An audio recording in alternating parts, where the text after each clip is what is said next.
It's no gray area with him. You either do or you don't. Listen intently, apply extreme pressure, yet be positive with self.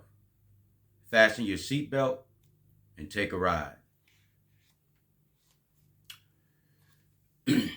This is a biblical shortcut that I call Man Must Be Conquered.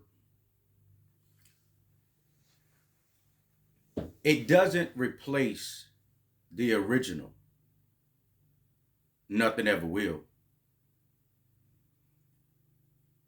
But I created this shortcut for men in a 5 point series. This is only just volume one.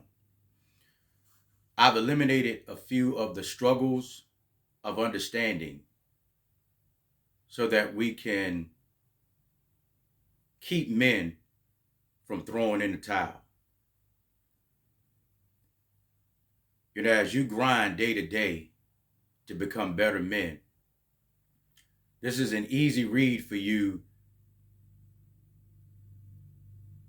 specifically without the fluff, the nonsense, the gibberish, and the games.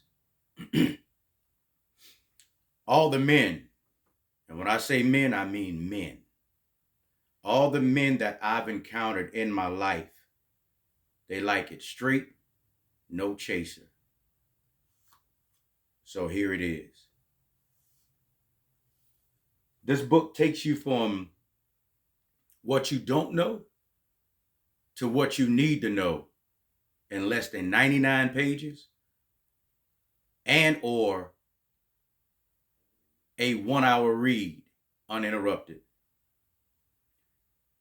You just need to be the one to read it and be the one to take one more chance on yourself. Man Must Be Conquered, Volume 1, Unlocking Chambers.